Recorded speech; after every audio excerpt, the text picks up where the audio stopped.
Hello, we're here for Deliver Easy EV Charging webinar, Plug-and-Charge in Action. I'm Zachary Shahan with CleanTechnica. We're going to have the panelists, six panelists, I think, introduce themselves in a moment. I'll just say, I think this is just a really amazing time. I've been covering clean tech for a decade. I think Katie has been covering it longer than me. And it's just been a really exciting decade to watch as solar electric vehicles, other technologies have risen. But we're at a sort of crazy crossover point, I think tipping point right now, where we're really hitting the growth period. So what we saw before was like nothing, I think, to what we're going to see in the next few years. And we see that with huge EV adoption in Europe right now, growing awareness and adoption in the US and China and other places as well. And just a lot of innovation around charging, which I think this webinar is going to be as good as it gets for a discussion on innovation around EV charging. And of course, I'm sitting in my electric car right here, Tesla Model 3, not charging because I don't have home charging. So I'm curious to see what I learned today and how that's going to improve my life in the future. To start off, we got Oleg Logvinov, from CEO of IoTeca, if I pronounce any of that right. I'm not sure if I got anything right there except for Av, but. You got it, Zach. Thank you for the introduction, and good morning, good afternoon, everyone. My name is Oleg Logvinov, and actually, for the purposes of today's webinar, I wear two hats. Yes, I'm a founder and CEO of IoTeca, and I will talk about what the company does a bit later, but I also wear a hat of being board member of Charin North America. Charin is an alliance that drives effectively interoperability in charging forward. And I'm delighted to be here today with all of our panelists. Samantha, if you can forward to the next slide. So what we decided to do is to give an introduction opportunity for each one of our panelists, because do you want the slides to be showing right now? Because they're not showing. They're not showing yet, from what I see. I can see them on my screen. Yep.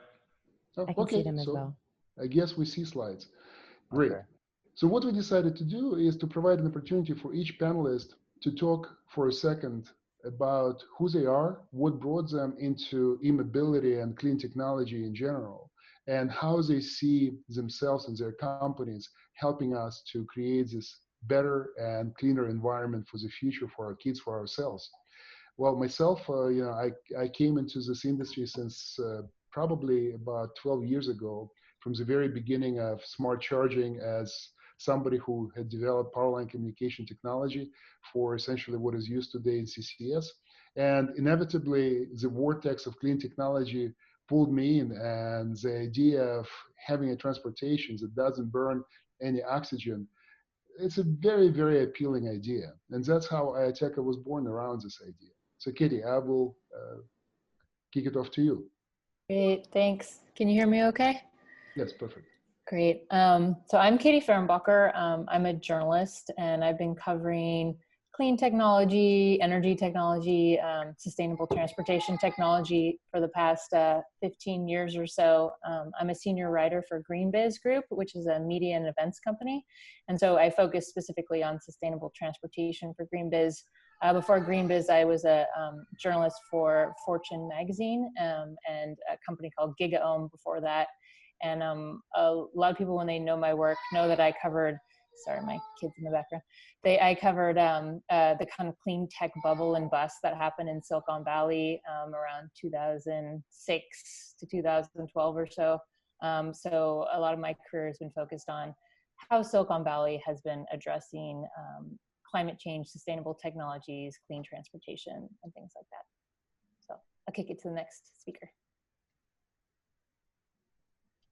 Hello, this is Daniel Feldman. I'm the Vice President of Product Management for e-mobility at NLX. We'll talk a little more about NLX later. I've been in the company for around 2 years dealing with EV charging. I've been dealing with efficient delivery of power to things for 17 years. I have been previously with Power Design, then Microsemi, doing power over Ethernet. A lot of load management, load balancing, efficient delivery of power over Ethernet, power over DSL, and gone into EV charging because it's been a side passion of mine. Now I can be a part of it. unlike previous speakers, I actually do charge at home. I have 2 chargers at home. They're both from NLX, my company, and I have 2 EVs at home.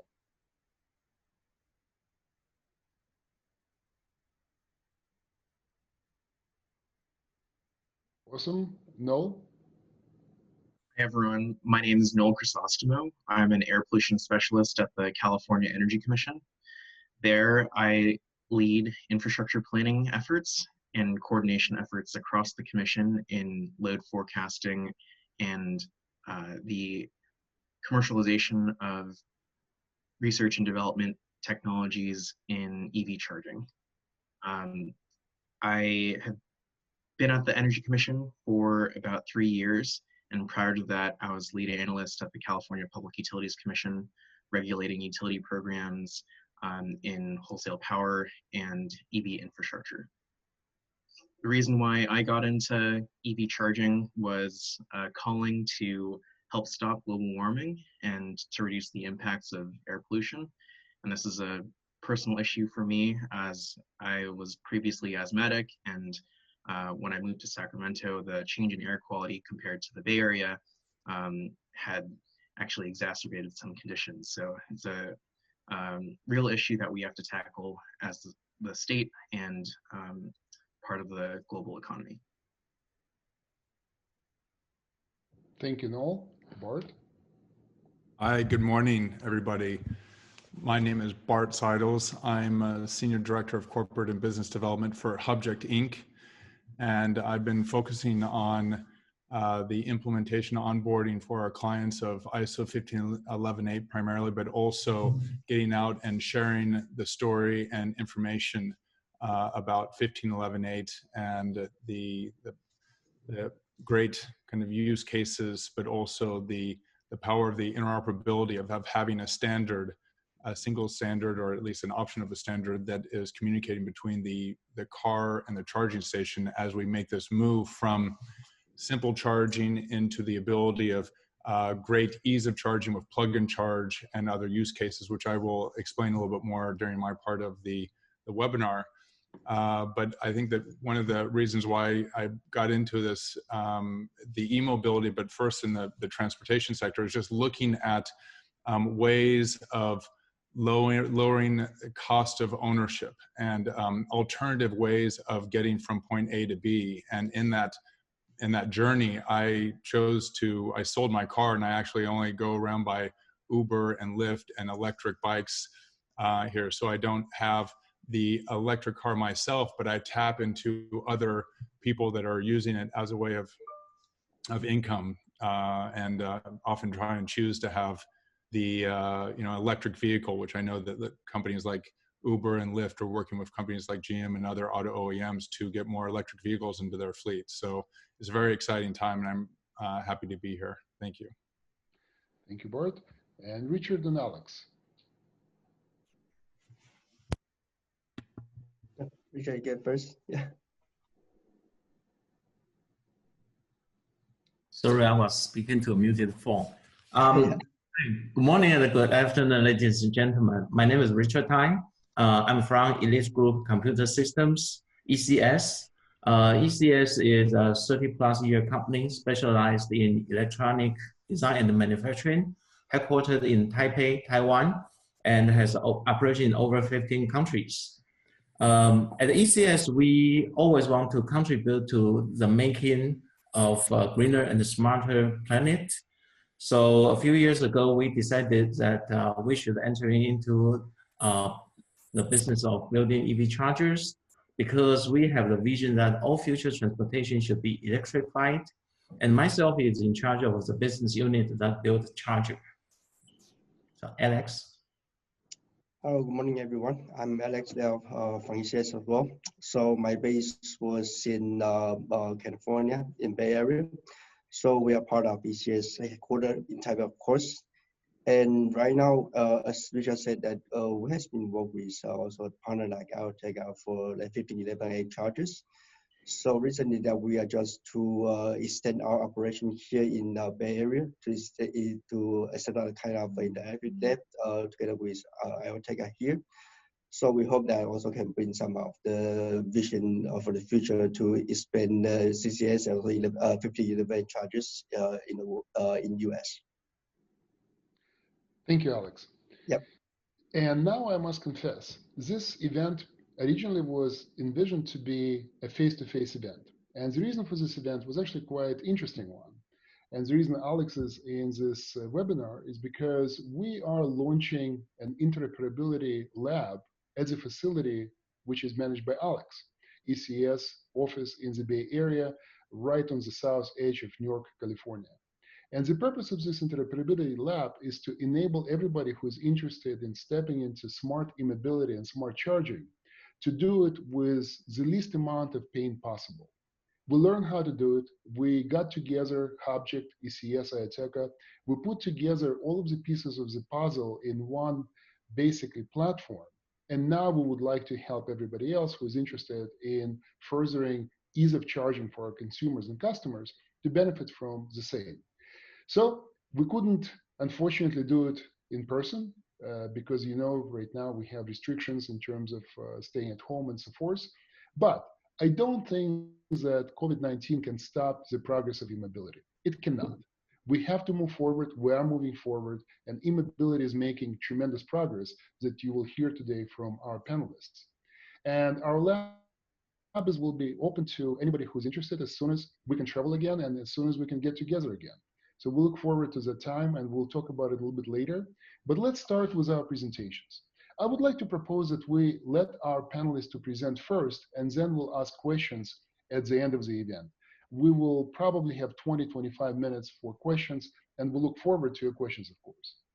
But what we would like to share with you first, and that's how we structured our panel, is kind of multiple perspectives at smart mobility, at smart e-mobility. What do we need to accomplish to make charging easy and simple for our network providers, service providers, governments, consumers? So you will hear perspectives from Katie, from Daniel, and from Noel coming from different directions. And then Bart, Richard, Alex, and I will talk about how we put this all together as a technology and how did we make it work.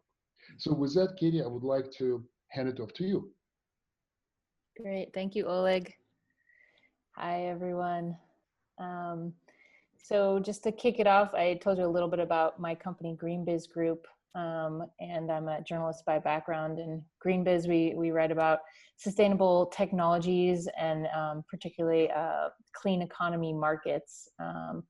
And you can find our work at greenbiz.com. We're also an events company, so we have 3 big events a year, and hopefully, God willing, we'll have an event in October called Verge that'll be in San Jose, and it brings together companies and organizations and thought leaders across the clean economy, so transportation, sustainability, clean energy, circular economy, carbon removal, and things like that. Next slide. So everything we do at GreenBiz, we look at through the lens of sustainability and what types of technologies can lower carbon emissions and fight climate change. Next slide, please. And so we really look at these different clean economy markets and which ones are really going to create change and lower carbon emissions. And electrified transportation is one of the key markets that will really be able to bring down carbon emissions from transportation globally.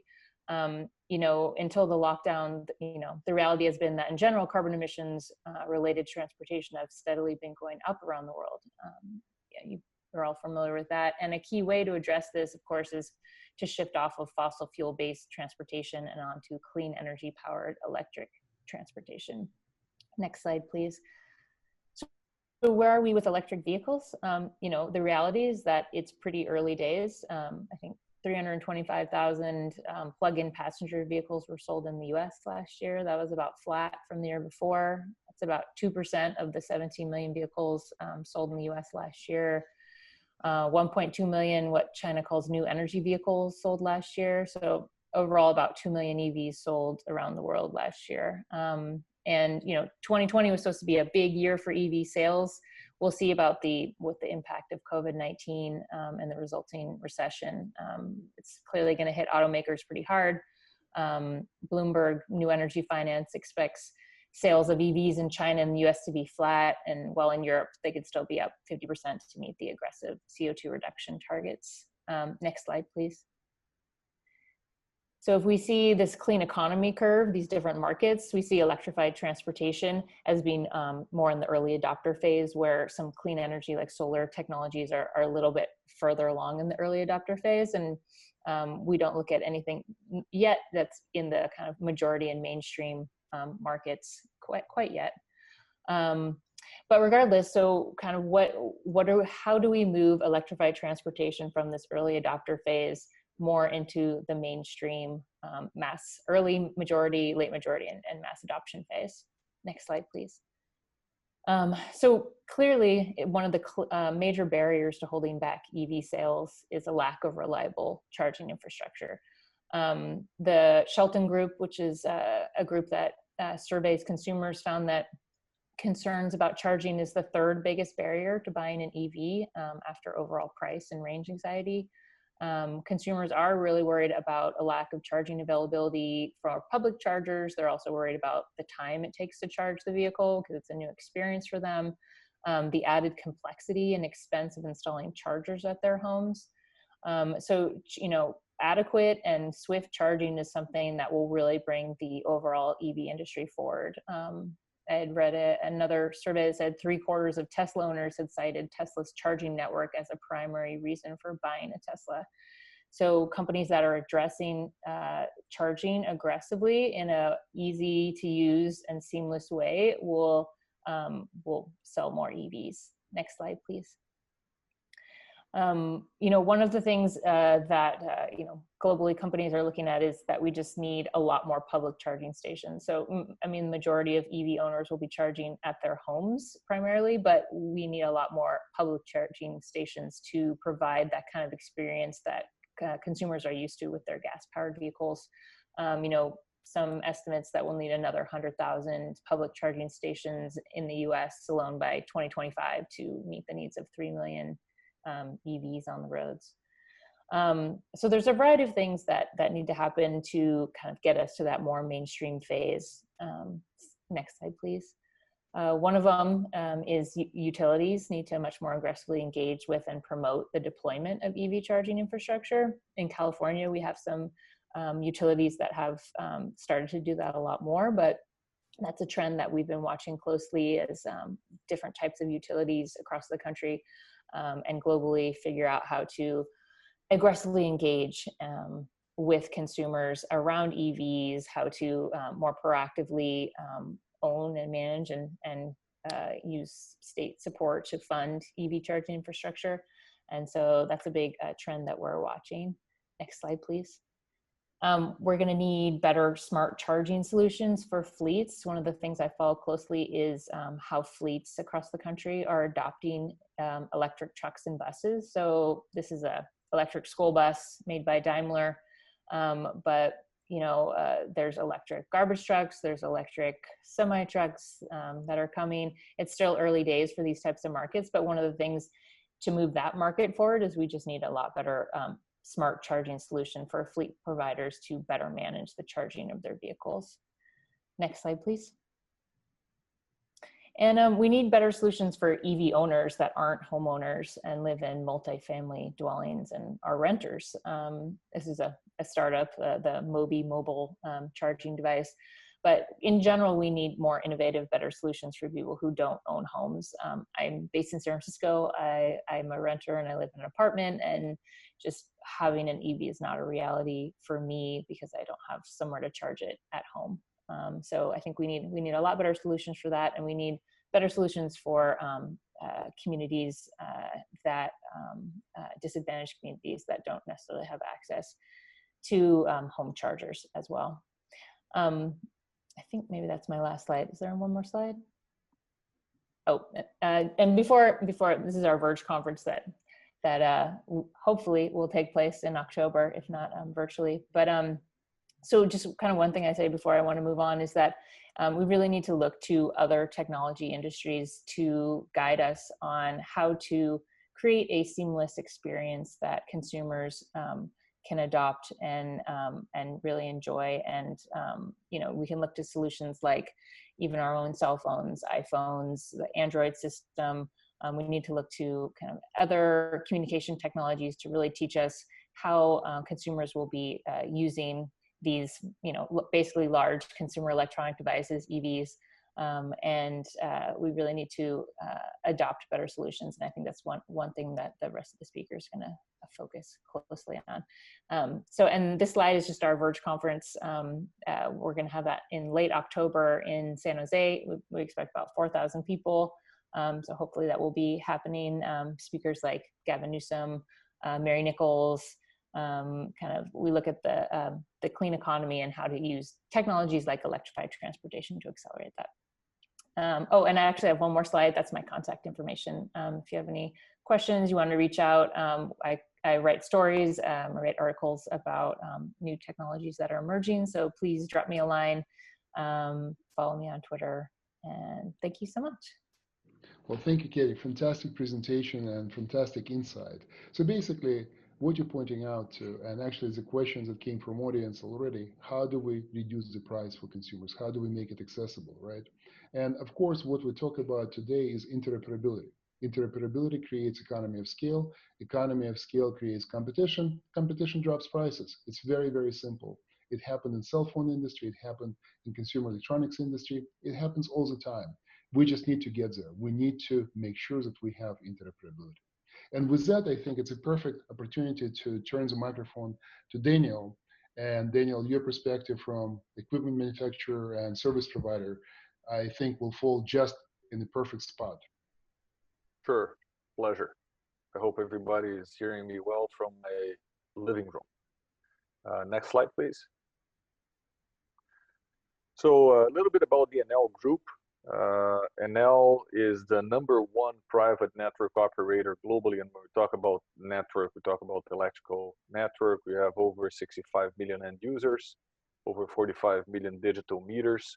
We are the #1 in Italy and Spain, and the top 3 in Latin America overall. We have a large presence in Chile, Brazil, Peru, Colombia, and other countries. We have over 20 million free retail customers and 5 million free customers. Now, that within Enel, there is a group called NLX, in which we do a lot of demand response. We do over 6 gigawatts of demand response, and we have over 52,000 EV charging stations sold. We also manage third-party stations in interoperability agreements, so we get to a much larger amount of that, mainly in Europe today. We are the #1 renewable operator. We have over 47 gigawatts of thermal capacity and over $84 billion in annual revenue. So it's a very large company overall. A lot of this renewable energy is actually in the US. So there's a subsidiary called Enel Green Power. People who like football and are Patriots fans, so I'm probably offending, I don't know, 95% of people, and there are 5% who are really happy. So Patriot fans should know that the Gillette Stadium uses our renewable energy. So that's Enel overall, pretty large in energy company, utility, and developer of EVSTs as well. Next. Now, if we look at e-mobility itself, so the previous slide was 52 plus. This is 80,000 plus because that slide was not updated. That's my bad. It is 80,000 plus stations sold with 30 million charging sessions completed. And specifically in California, we treat the cars as a virtual battery. So how does that work?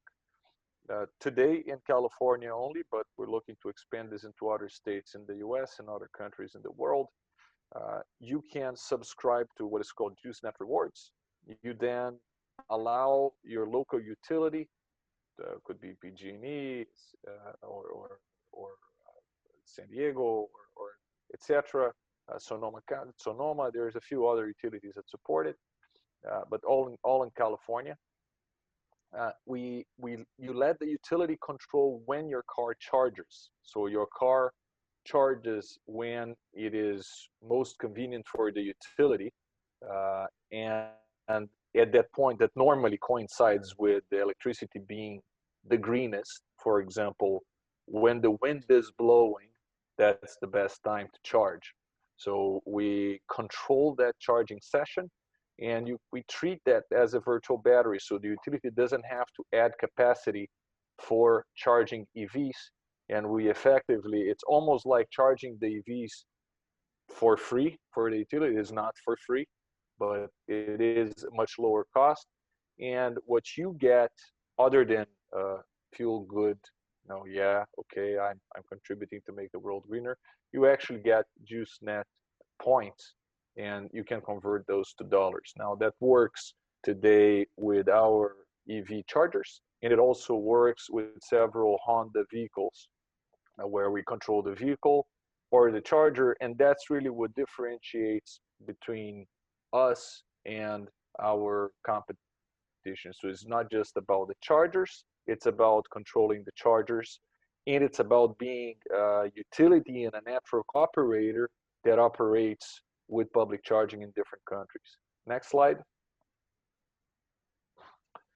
Now, when you look at the vehicle-to-grid integration, we're not the only game in town. There are several other companies that are going in the same direction, but we are recognized today as having the strongest leadership position with the portfolio of chargers and software that can control the chargers, and our presence in North America and Europe, plus partnerships with Honda. I mentioned that's a public one, and others that are not public yet that will be coming soon.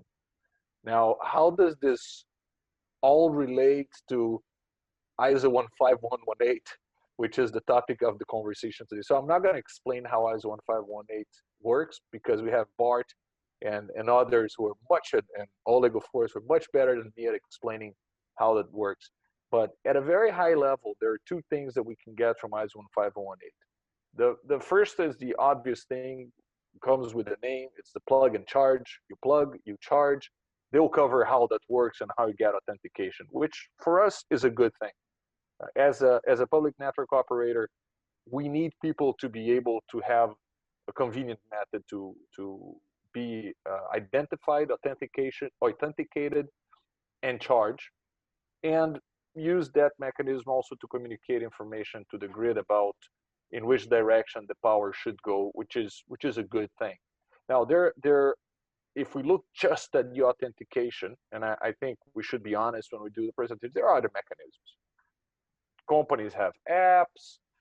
There are some certain companies accept credit cards. You can go and look at the station and dial a phone number, etc. There are other options, but in terms of a standard that allows authentication and payment universally, ISO 15118 is the only solution.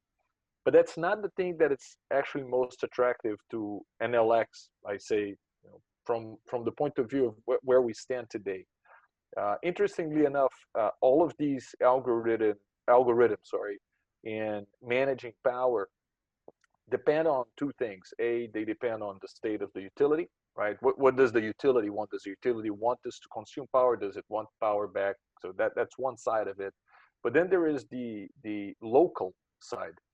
And as we go into the local situation, there is what's safety-wise, how much current can we run through those circuits? In certain countries of the world, power-wise, what does the contract allow? Can we consume more or less power regardless of safety? And from the user perspective point of view, there is what people care about the most, because everything I'm describing here, it's almost like ignoring the end user. The end user wants to get energy, right? They want to charge, and their will to charge depends on how empty their battery is. So the will to charge now. So can connect the car and say, yeah, sure, I need another 25% of my battery, and I'm okay. I do every day, and I just do a top charging, or somebody who's empty. So the only standard that allows universally for us as a network operator to know what's the state of charge of that car using AC level 2 chargers is ISO 15118. So the car tells us how much energy it wants. And that for us, it's extremely important if we want to perform algorithms that optimize who gets that energy when throughout the day, assuming that most people, most of the time, will, and I know several people here mentioned that they don't have a charger at home. That's true.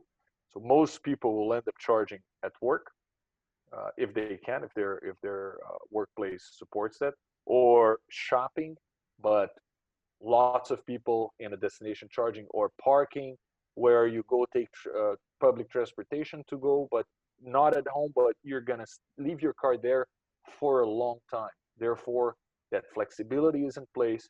Therefore, we need to know who actually needs that energy, how much, and then we can decide what to do best. So we're here supporting ISO 15118. We need interoperability. It is critical for us as putting the hat of both the network operator and also putting the hat of charger manufacturer. We're not fooling ourselves. We know that people will want to use our chargers with other network operators. We know that people may want to use other people's chargers with our cloud.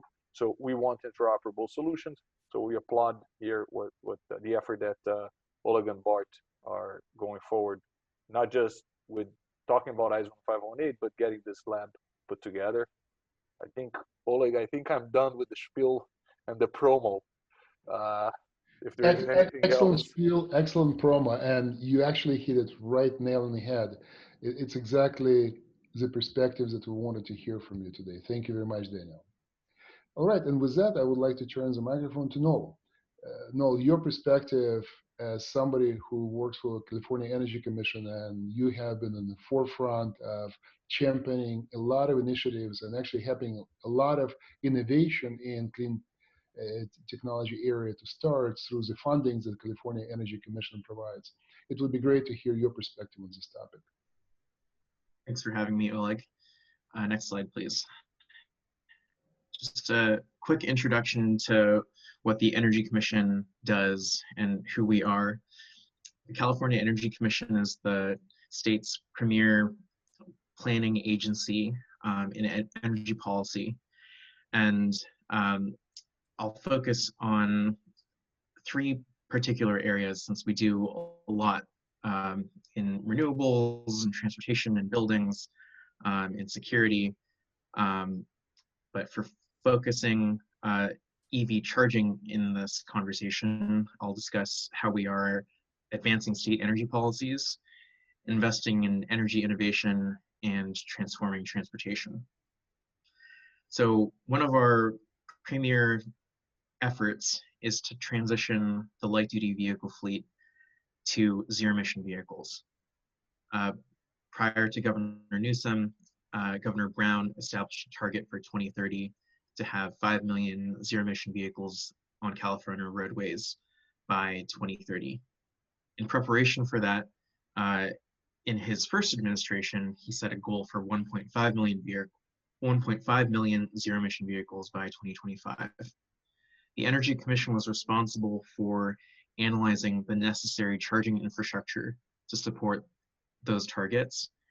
And for the 2025 goal, we partnered with the National Renewable Energy Lab to quantify the necessary light-duty charging infrastructure and found that for multi-unit dwellings, workplaces, public destinations, and fast charging, the state would need roughly 250,000 chargers by 2025, including 10,000 direct current fast chargers throughout the state.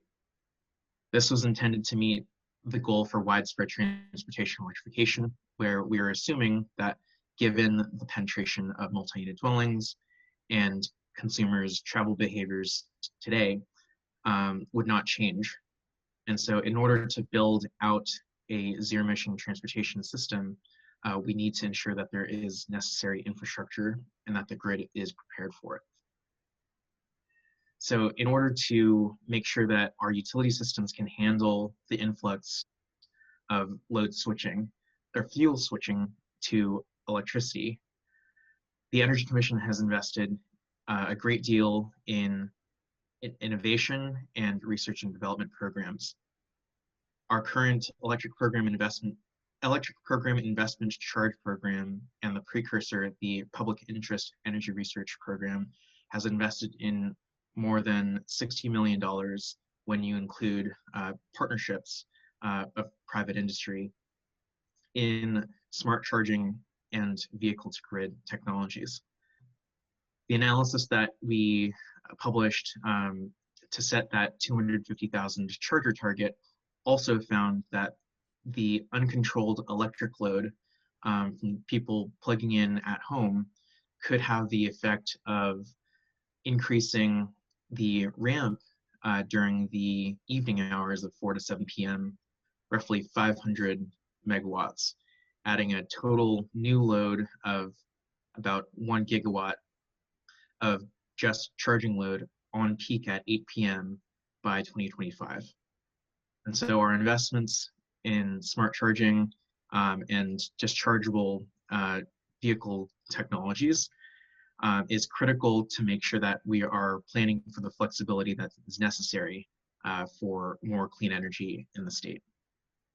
Third, and this is our efforts to transform transportation in two parts.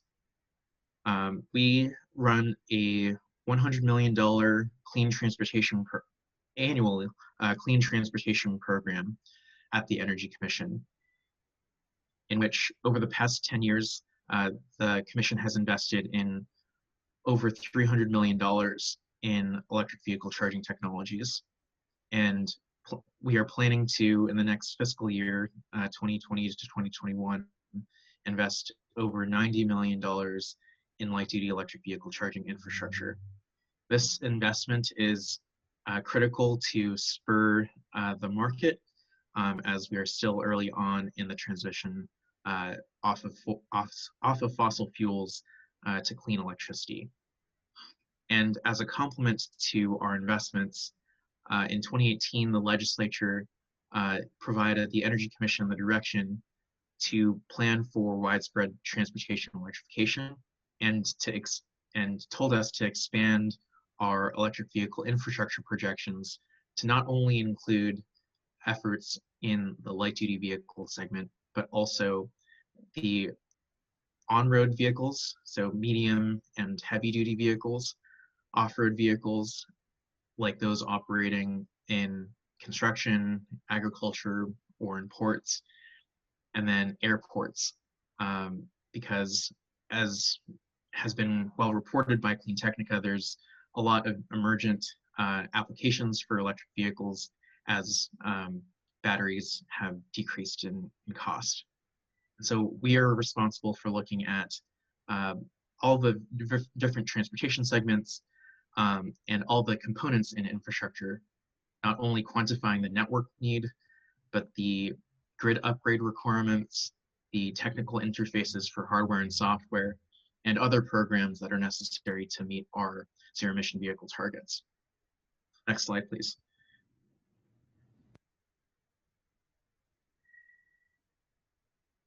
So the theme of this webinar is interoperability, and we have been inspired by and directed through law for about a decade or longer to ensure that our electric vehicle chargers are able to meet the needs of the mass market and to grow the charging industry to replace fossil fuels. Chiefly among our goals include convenience. First, we want to make sure that regardless of where people are driving across California, that they're able to operate easily and conveniently across the utility territories. And for example, if you are from Southern California, you could drive an hour easily through maybe a dozen utility territories. And if every utility has its own technology, it can be really challenging to control load and manage costs and do the authentication that Daniel was describing. Second, cost control. Katie mentioned that the third and most important barrier to electric vehicles was the lack of charging infrastructure. I'll describe the converse of that. The first primary importance of motivator for electric vehicle adoption is the potential to manage costs, at least for some of the EV adoption segment. And so we want to make sure that our EV charging is capable of managing these costs, both for the customer level and the grid level, because we want to avoid exacerbating the ramp down of solar energy and the uptick of natural gas peaking in the evenings as we see more and more renewable energy in the state, where we've set a 60% target for renewables by 2030 and have set targets for carbon neutrality by 2045 with an effort to have 100% clean energy by that time. And then third, competition and customer choice. In order for us to absorb a mass market effort to electrify transportation, the market has to foster competition and innovation upon a common platform that reduces costs and is based on new business models, including those that Daniel was talking about in terms of grid services.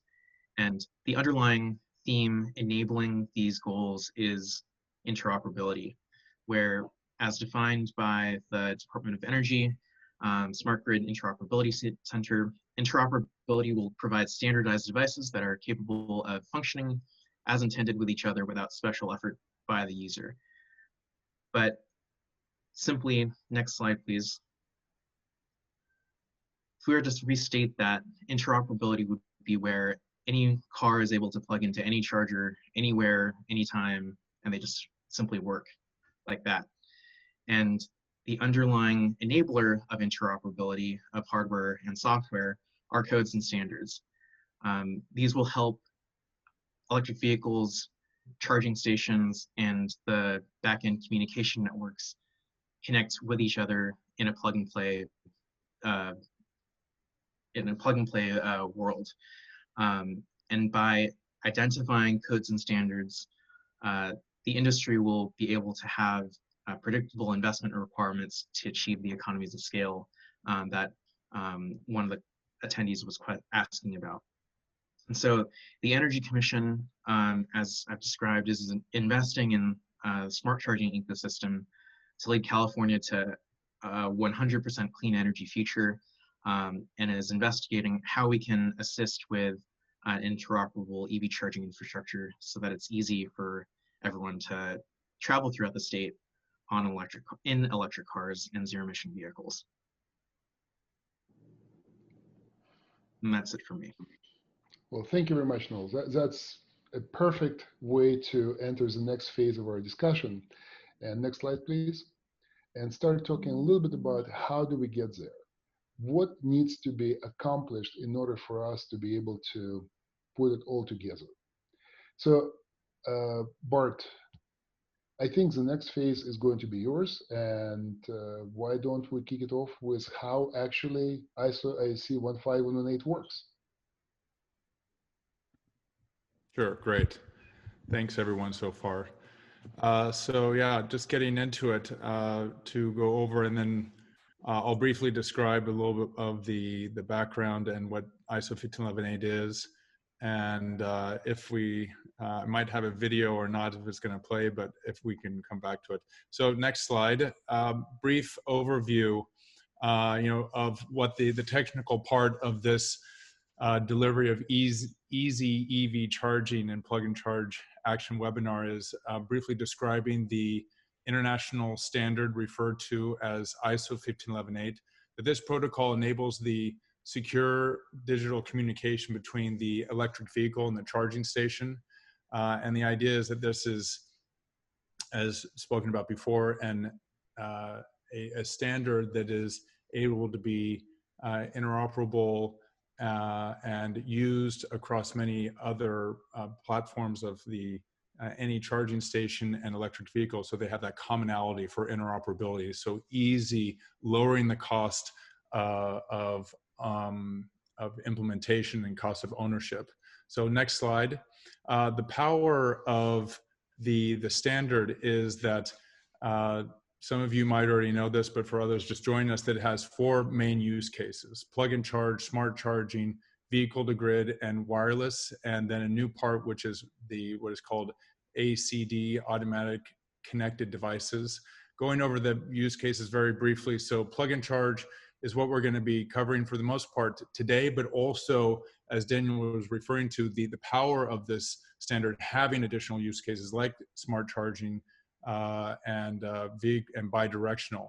But the plug and charge is really kind of the ultimate convenient and secure electric vehicle charging, where all you do is you plug in the cord into the vehicle, and the automatic identification of the vehicle and the charging station. So authentication happens automatically. This is a way you don't need to have any RFID card or any app, and it might be able to have a video that shows how this works with an overall kind of view of all the different players and exchange of the way that this is working. The protocol builds upon itself with smart charging, enables two-way communication. So the EV driver and the smart grid are able to work together so they can share what information they need, what information they have to be able to manage energy demand and help overloading the grid. And then with V2G, it's a way of building on two-way communication. Now it is two-way energy flow.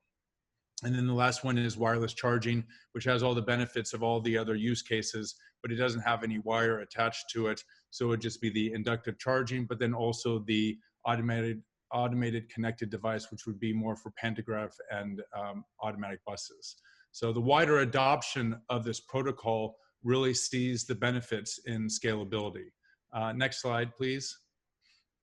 So during this webinar, a lot of us will be talking about different stakeholders and acronyms in the industry that we always seem to be plagued by a lot of acronyms. So very briefly, we have the mobility operator. They are the ones that have the relationship with the EV driver.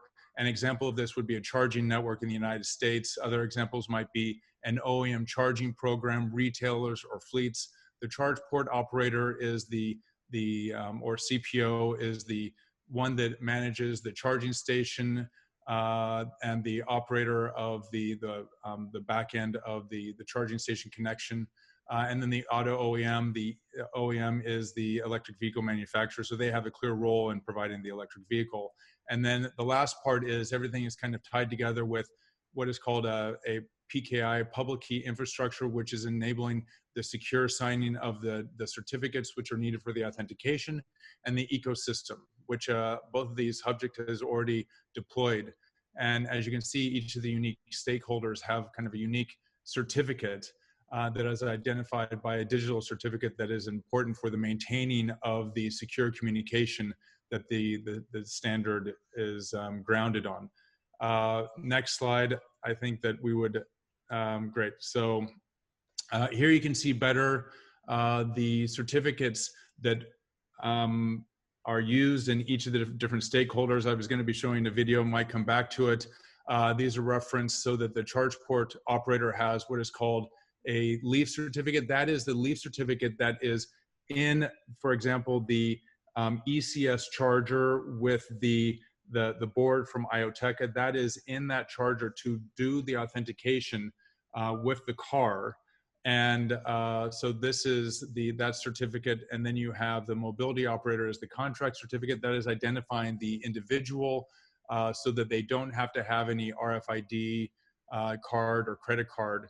And then the auto OEM has its own specific certificate which identifies itself. So as part of the responsibility of keeping the V2G root, Hubject is we have all the security international, the information security systems in place, compliant with ISO 15118, ISO 27001, making sure that we have a secure ecosystem and environment for enabling the secure communication. And with that, I'm going to pass it over to I think, is it Richard or Alex? No, I'll take it over for a second, Bart. Okay, great. Thank you for your presentation, because I think it's a perfect time for us. And Samantha, if you can go to Sharon's slides here, would be great. So what I would like to talk about, first of all, is our gratitude to all of our sponsors. Because as you can imagine, this is what Bart just described as a multi-stakeholder environment. And it takes a lot of players, a lot of stakeholders to bring it to life, to create a vibrant ecosystem that can actually deliver on the promise of scalability, economy of scale, competition, better products, better prices. So, of course, every one of us who participated and brought the knowledge and our expertise to this webinar, thank you to all of the panelists. But I also would like to thank our sponsors, ECS, Hubject, IATECA, Charian Alliance, CleanTechnica, GreenBiz Group, because you guys made it possible. You made this webinar possible. And as you can see, Charian is listed as one of the sponsors. So what is Charian? What is Charian's role in trying to make this story a reality?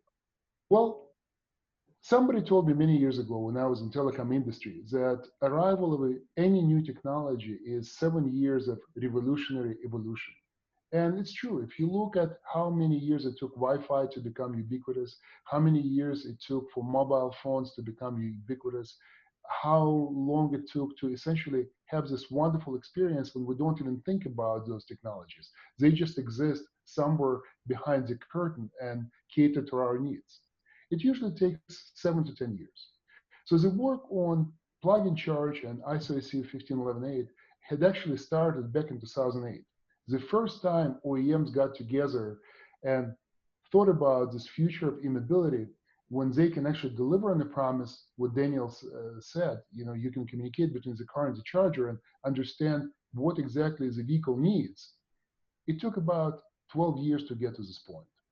And the vision at the beginning was exactly to enable that: ease of use, ease of operation, accessibility by any consumer. You just plug in your charge and you don't have to think about it. You don't have to have a credit card. You don't have to have a FAB or account with this provider versus that provider that would allow you to charge at this station or that station. No, you can plug anywhere and charge anywhere.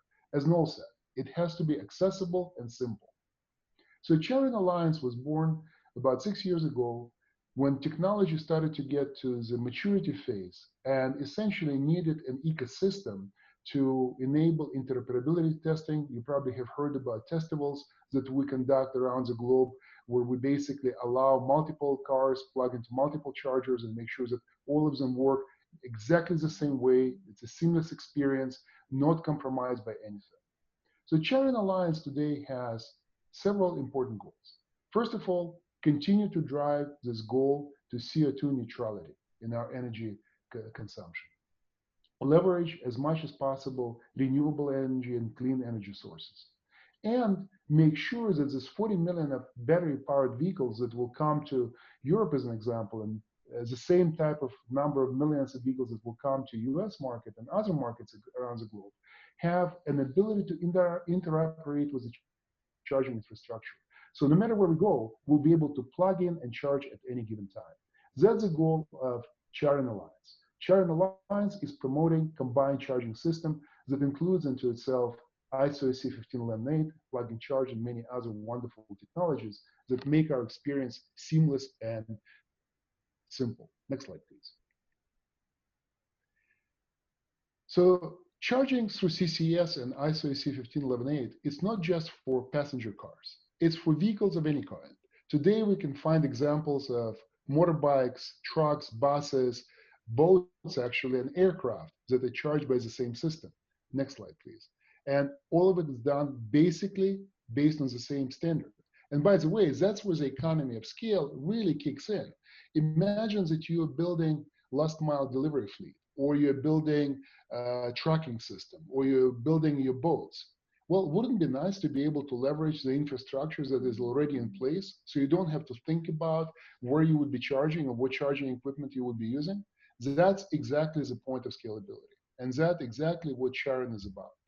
So combined charging system today includes everything from AC, single kilowatt, all the way up to today 450 kilowatt, And at the present time, we're working multi-megawatt charging for commercial vehicles. So actually a huge Class 8 truck running somewhere in the highway can stop for a few minutes, get power, and continue and get going, because that asset needs to be moving to produce ROI everyone expects. The same goes for an aircraft, a boat. Extended functionality includes things like, as an example, vehicle and grid integration or vehicle and home integration. So we can actually not just charge the vehicle at our home, but actually power our home from the vehicle when we would like to, or where the energy is cheaper, as an example. Today, it's a worldwide standard that exists in Americas, North America, South America, Europe, Asia. Everywhere you look, CCS is being used. And as I mentioned before, it covers all of the forms of transportation. Next slide, please. What is very important to note about Charin is market penetration and adoption rate. This is a wonderful chart. And what this chart shows you is how many vehicles and how many models will come to market just in Europe alone over the next 5-6 years. It's fascinating. I don't know where I saw this number, but somebody had said that there will be 225 vehicle models, EV models, introduced over the next 6-7 years into the markets in Europe and North America. That is a fascinating number. If you think about the size of this investment, it's actually over $200 billion investment made by OEMs into this market. And to me, this is actually a fascinating investment. Actually, one of the questions that was running through the chat was, what would be the impact of the COVID-19 on EV market? I'll give you my personal perspective. My personal perspective, I actually think that we will see an uptick in EV adoption. And I'll tell you 2 reasons why I believe so. Number one is we already see the impact of lesser number of ICE vehicles on the road on our environment.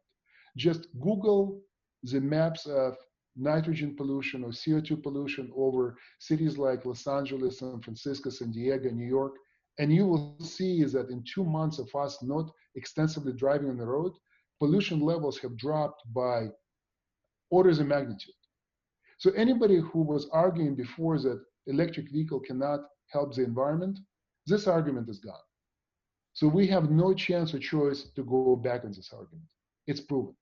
We can reduce the pollution by making our transportation cleaner. And the second argument is, if you think about what will happen after COVID-19, I think 2 things. First of all, restarting supply chains will be very, very expensive for many OEMs. And that will require monetary investment, significant investment.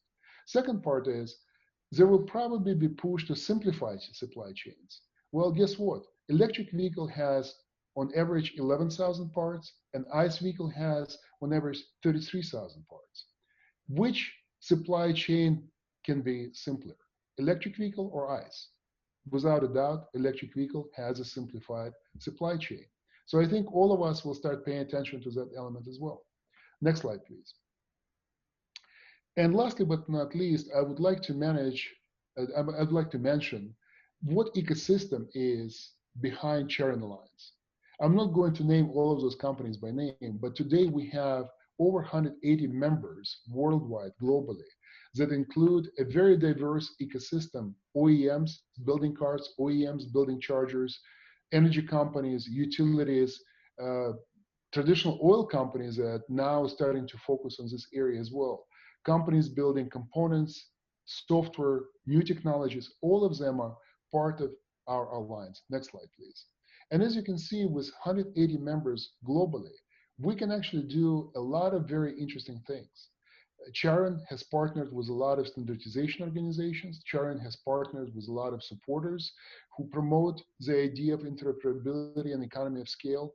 And what I would like to mention is that this growth of our membership has only happened in the last 5 years, if you can imagine that. Charin has grown from 10 members 5 years ago to 180 plus members, 188 today, in just 5 years. That tells you something. Next slide, please. And I think with that, I would like to hand off the presentation to Richard. Thank you, Oleg. Next slide, please. Okay, first of all, a quick snapshot of ECS, Elite Group Computer Systems. We are a company of more than 30 years of history. Last year's revenue is about $1 billion US.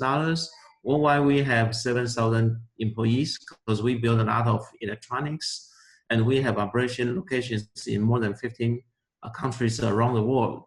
So since 5-6 years ago, we set up a business unit called AIoT, AI plus IoT, and one of the major focus will be EV charging. We did this because ECS, along with her mother company, Tatung Group, which has more than 100 years of history, has shared the same vision that all future transportation should be electrified, and we want to contribute to a cleaner, smarter world. So we work very closely together in a lot of things like renewable energy, such as rooftop PV sites, solar farms, energy storage system, even EV motor drive, and not to mention EV charging. So to make all future transportation electrified, no doubt EV charging is a key element.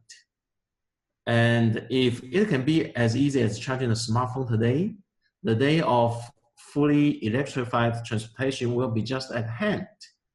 So while interoperability is the key to scalable EV charging infrastructure and wider user acceptance, ISO 15118 is a solution to enabling the implementation. Next slide, please. So being a charger manufacturer, ECS also want to make sure that the charger we build, which is not just the last mile, but the very last foot of the entire charging route, will be ready to be integrated seamlessly into the grid. So besides, rather than just talking, ECS IoTeca, along with Hubject, has a task force to make this tangible by building an interoperability lab. The intention is very simple. We want to offer EV manufacturers and charging operators a test bed for plug-and-charge. We want to help create a better customer experience by eliminating interoperability issues before mass market introduction of new technologies. So the lab at ECS facility in Newark, California, where Alex Liao, our general manager for the US branch, is located, has our Leva charger, as you can see on the screen, installed, which will supply up to 80 amp AC charging current. The Leva chargers are powered by IoTeca's IoT.on and utilizes Hubject's V2G platforms to simplify ISO 15118 interoperability testing between CPOs and EVs of different manufacturers. So the Leva charger supports in terms of product features, once again on the screen, combined charging systems, ISO 15118 EV EVSE communication, plug-and-charge, OCPP 1.6 and beyond. In addition, it comes with IoTeca's IoT.on cloud services, as mentioned earlier. And it is also ready for communicators through Wi-Fi, home plug, Bluetooth, cellular, and so on. And other than the 80 amp, a 40 amp version is also available. So it is an RFID reader for user identification. While the external shell, the industrial design can be very easily customizable. So furthermore, we have also planned to add DC charging in the future, and we had to have planned to keep the lab always up to date. So last but not least, after the COVID-19 situation is over, we'd be very pleased to invite technology experts to come for conformance and interoperability testing. So either early concept or near series production products are very welcome to our lab. And we also want to host events like workshops, panel discussions, live demonstration, etc. And the purpose is very simple. we want to provide a networking platform for the plug-and-charge community. After all, nothing replaces face-to-face communication and hands-on experiences. So that is what I want to bring you to today.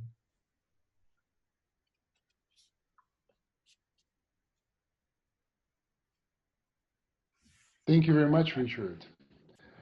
Great presentation, and thank you for acknowledging IATECA.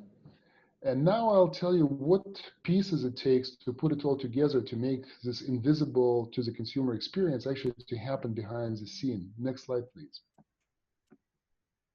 So first of all, a little bit about IATECA. IATECA was born 3 years ago in 2016, actually.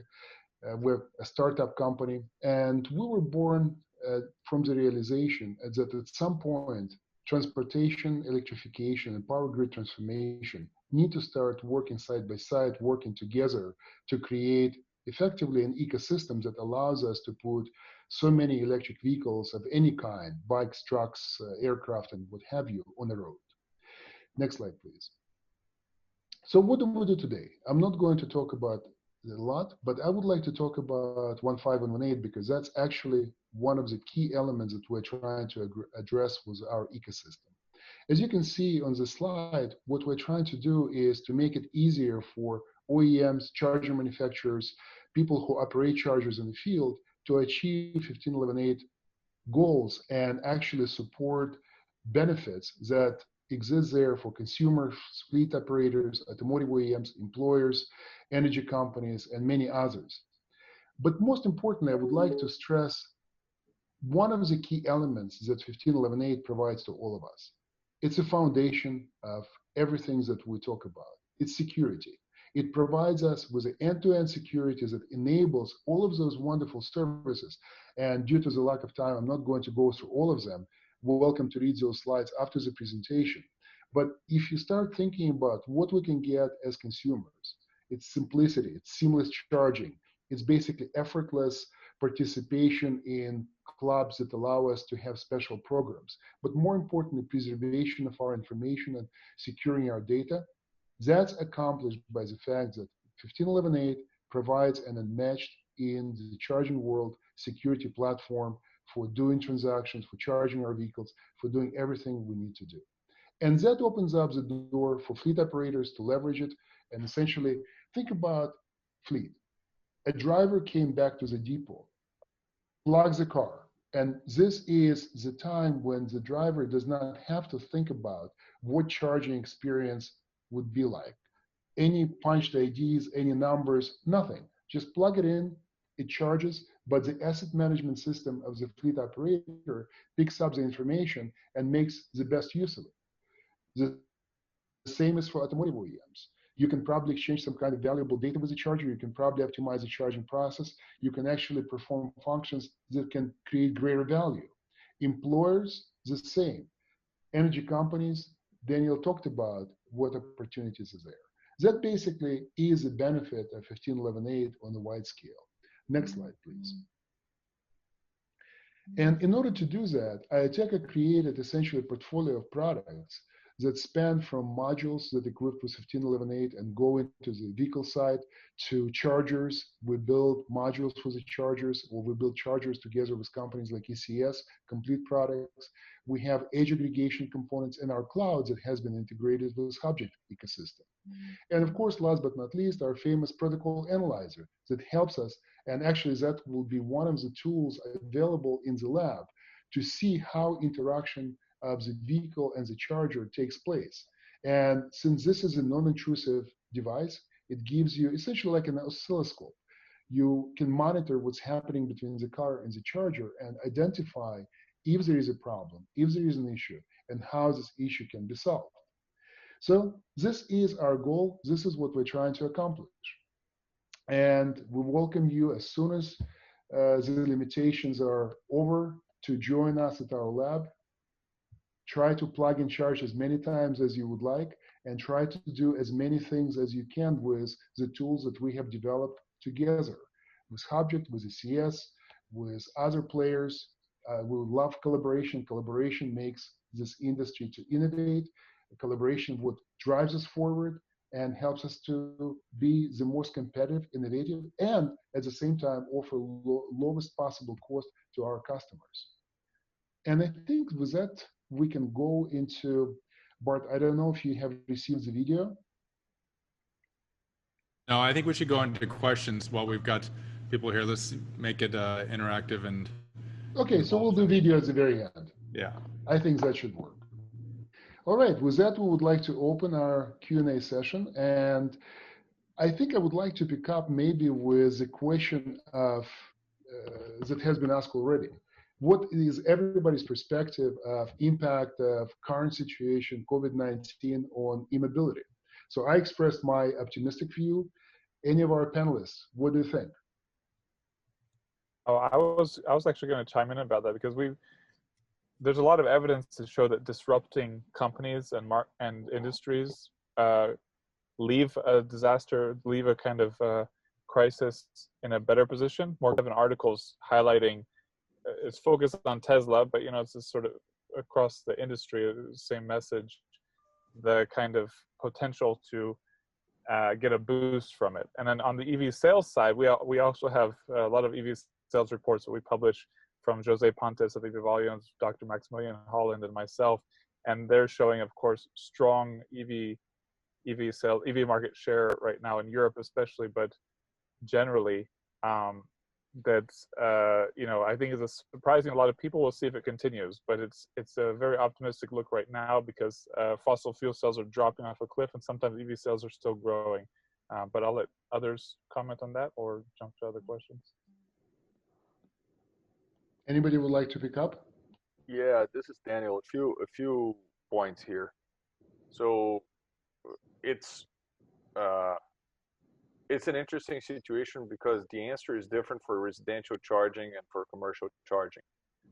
From the residential charging, of course, the economy, I mean, if we just look at the immediate economic impact, the economy is going to be affected. People are going to buy less cars. The cars sales are going down, and therefore, with less sales of cars, people buy less chargers. There's no doubt. But that's a very immediate impact.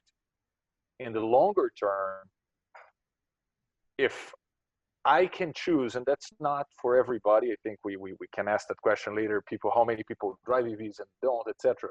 But if I can choose to charge at home, and I know that I care about not being infected, not by COVID-19, but in general, by touching things outside, I'd rather charge at home and not put my hand on a plug. It doesn't matter, by the way, if it's electrical or fuel or ice, right? So and the only way to do that is with electrical car.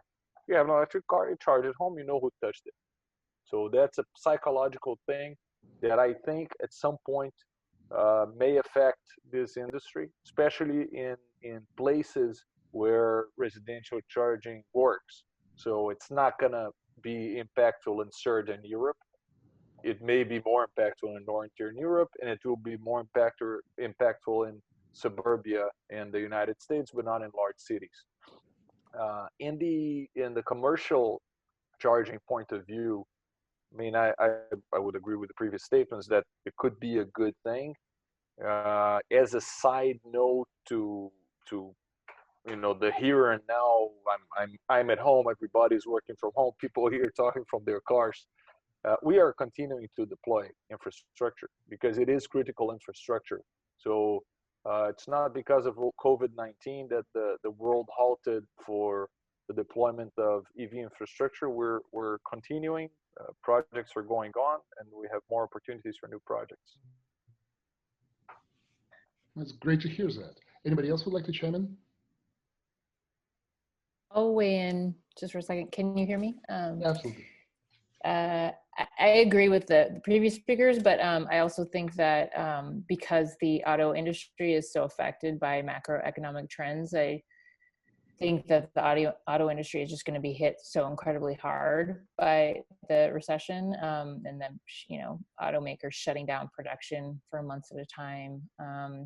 And so I think that, you know, we could likely see 2020 was supposed to be a really big year for EV sales, passenger EV sales. And so I think we could possibly see the auto companies, you know, like pushing back production launches of vehicles and, you know, see more flat sales in US and China and places like that. So I think long term, you know, EVs, you know, will continue to rise and gain market share against fossil fuel vehicles, but I think 2020 is going to be a really difficult year. Yeah, it's a fair assumption as well. Any other thoughts on this topic?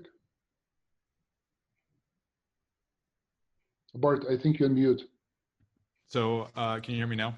Yes. That, you know, one of the sectors that actually has been able to stay a bit above water is part of the distribution, and therefore that goes into fleets, and that goes into, you know, kind of commercial vehicles, and then a little bit more of either public private sector charging, and that goes into the whole idea of what we were talking a little bit earlier of, you know, use of electricity, use of the vehicle as a platform as a mobile energy storage unit. So I think that because of that, and looking at transport vans, larger or smaller, and the ability to say, okay, here, our investment into an interoperable protocol makes sense when we're able to look at it from potentially lowering the cost over time of the vehicle, but then also utilizing the functionalities of smart charging and bidirectional, make it even more compelling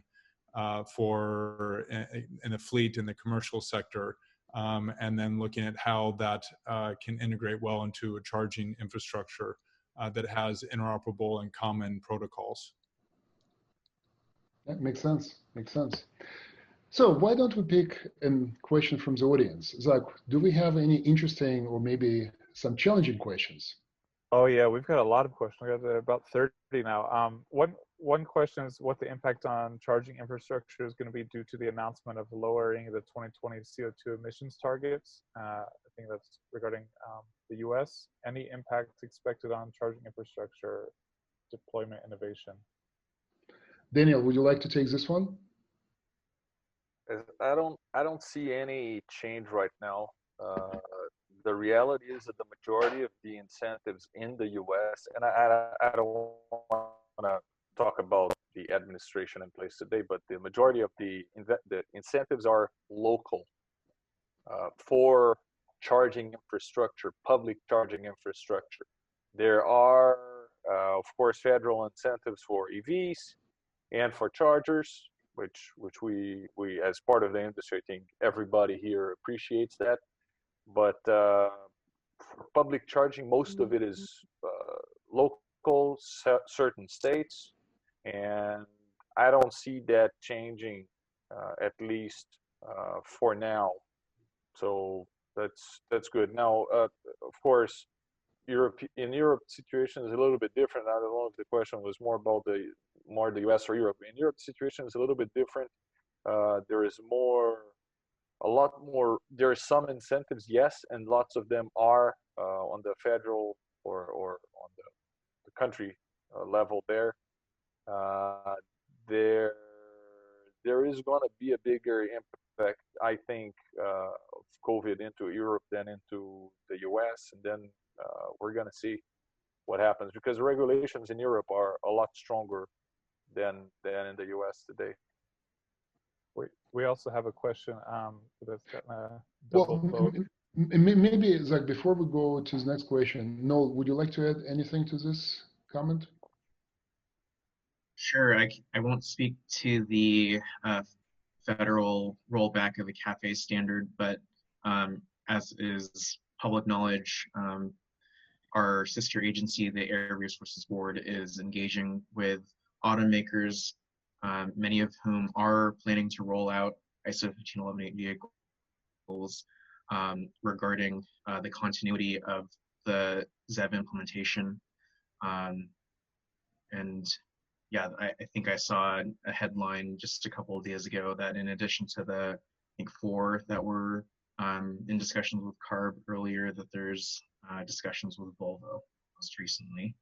And in terms of incentives that are remaining, I mentioned during my talk that for the next fiscal year, the Energy Commission's Clean Transportation Program is planning over $90 million for light-duty EV charging.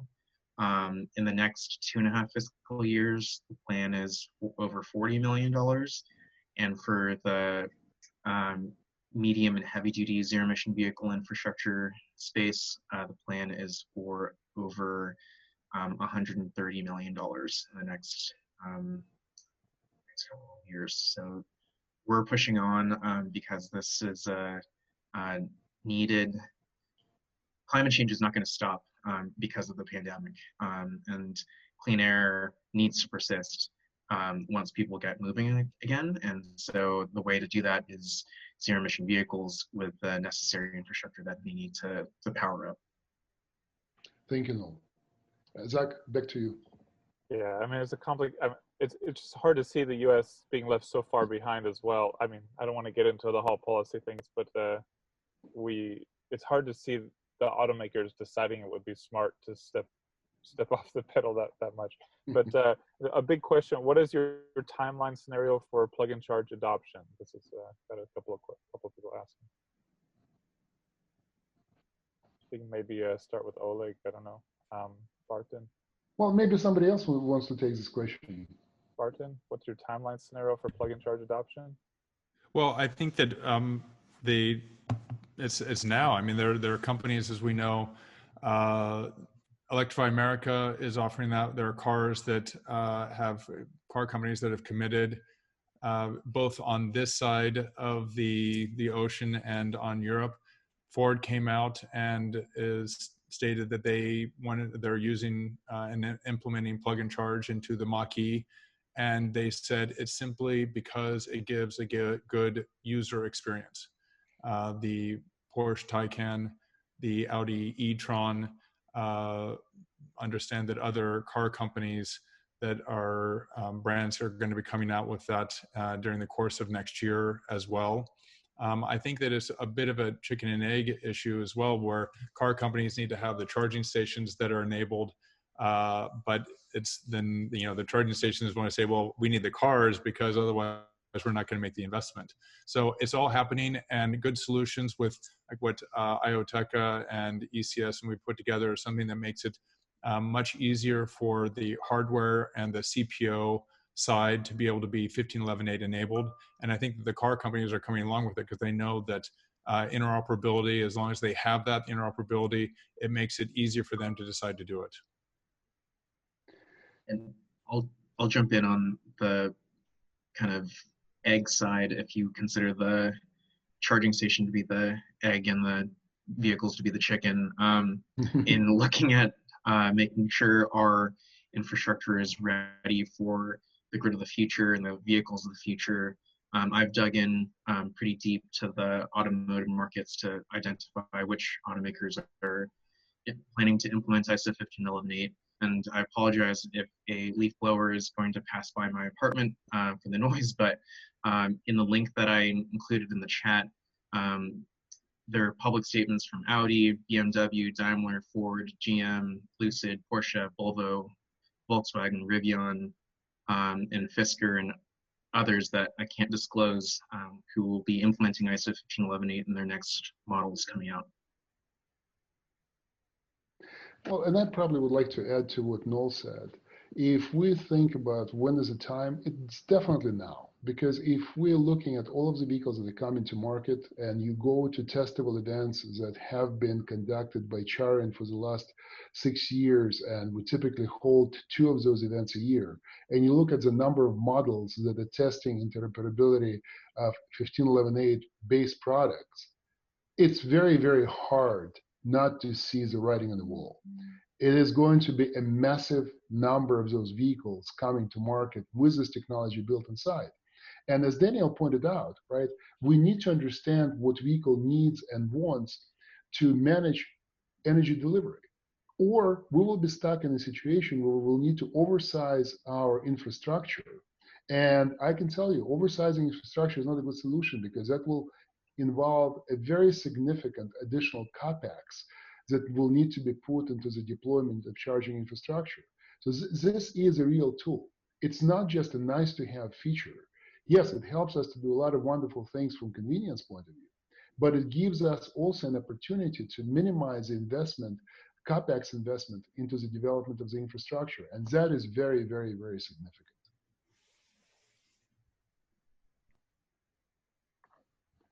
All right, Zach, any other interesting questions? So another question we have here is any of the panelists concerned or have a strategy regarding inductive wireless charging?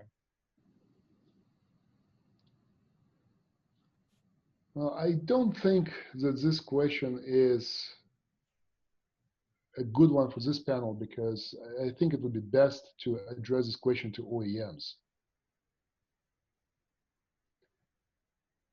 I'll give my personal perspective.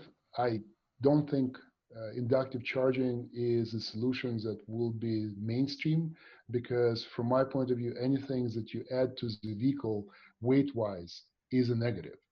And today we see a lot of solutions based on robotic arms, as an example, that provide conductive charging that adds effectively zero additional weight to the vehicle, which I think will become a very good mainstream technology that doesn't require weight increase and will allow to put more batteries, if anything, on the vehicle side. So, hey, Oleg, let me be the devil's advocate. So, go for it. And by the way, I don't think that this is something for the next 5 or 10 years, but I actually see it when we have fully autonomous vehicles, and when people follow Bart's example, they don't own vehicles. The vehicle takes you where it needs to go. There is no driver, and the vehicle needs to charge. And maybe then it is convenient to have wireless charging in different places, because the vehicle is stopping at certain spots, and it's convenient to stop there, gets charged, and go, because it's going to be more mechanically reliable than something that plugs in and plugs. 15 years from now, 20 years from now, we can have a beer and talk about that. So, and I look forward to it. I think on that point, the key is interoperable and one standard that covers the use case. It's there. So let the companies that are interested to explore it, and if the OEMs, it's not saying a no, it's saying great. If you choose to do it, it's possible to do that, and using that standard. So. And real quick, on the manufacturer's side, we've been approached at the Energy Commission by a small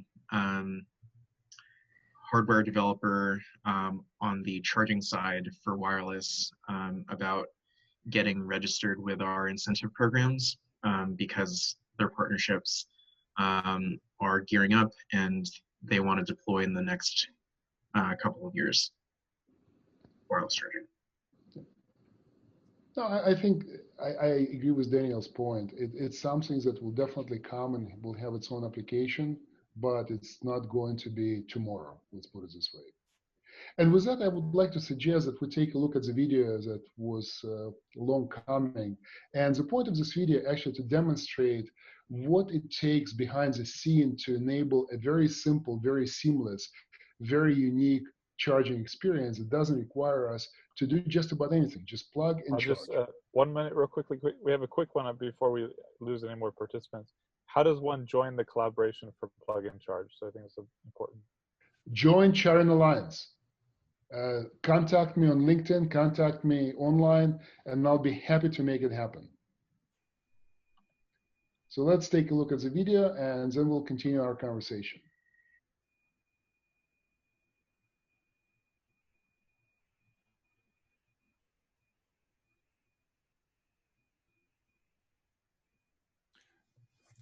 So I think that this is, the text is not showing up. So this is just talking about 15.11.8 as the protocol. And then what we do is kind of go into the virtual world inside the charger, inside the ISO 15.11.8 world, where inside this for the ECS charger, IoTeca has its board. And it's an ecosystem with multiple stakeholders, and I think that it's rendering maybe a little bit slowly. I'm not sure how other people are seeing it, but we have different stakeholders, Hubject here being the one providing the V2G root certificate to IoTeca, and the Leaf certificate, which is then installed in the charging station. The auto EV, the auto OEM also gets the V2G root, which is stored in the car. The Leaf certificate is transferred to the vehicle for authenticating to be able to create that secure communication via the power line communication being the charging cable. So authentication happens automatically.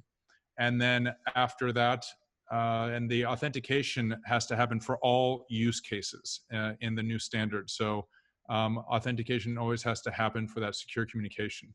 Here now, during a charging session, the contract is verified via the mobility operator, and the mobility operator basically confirms that they have actually a legal contract. They have payment details, and they confirm that back to the charging station. And then once they get that confirmation, then the authorization is confirmed, and then the charging begins. So of course, this is a long description, a video of something that would normally take just a few seconds. So this is seamless charging, going now back into kind of the real world, where once you plug in, you literally plug and charge. But behind the scenes, this is where the exchange of those digital certificates are happening automatically without the user having to do anything.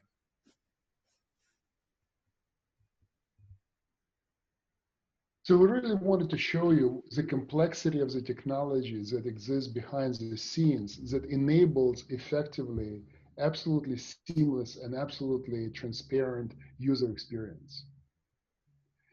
So with that, I think we're approaching the end of our webinar. I would like to once again thank our panelists for doing an amazing job with covering such an important and complex topic and helping us to understand from a variety of perspectives what it takes to create interoperable ecosystem based on CCS with ISO AC 15118 and Plug&Charge. I also would like to invite you to join us for Charin Tuesdays. Charin Alliance is launching a new event. It's a virtual event instead of our face-to-face conference that was supposed to be at the end of the year, but at the end of this month. But we'll have our first event on April 28th, and every Tuesday after, for 3 weeks, we'll continue the discussion, actually along the same lines. So you will learn more, you'll be able to participate in the discussion, and maybe even have a virtual beer at the end of the event. We need to socialize, despite the fact that we need to implement social distancing, we actually need to get closer as an industry and create this critical mass moving e-mobility forward. So once again, thank you very much, panelists. Thank you, attendees. Thank you for participation. Thank you for questions. And don't forget to join Charin Tuesdays at the end of this month. Thank you very much, and until the next conversation. Thank you very much. And we had a lot of questions pending, so I think you can just reach out to Oleg if you have, or other panelists if you have remaining questions that didn't get answered. Thank you. Zach, maybe if you can capture all of those questions and send it to me, maybe we'll do an online piece answering those questions. Why not? Okay, yeah, we'll try to consolidate those. Thank you. Thank you so much. Thanks, everyone. Take care. Be safe and continue to move e-mobility forward. Thank you. Bye. Bye, everyone. Bye-bye. Thank you. Bye-bye. Bye-bye. Bye.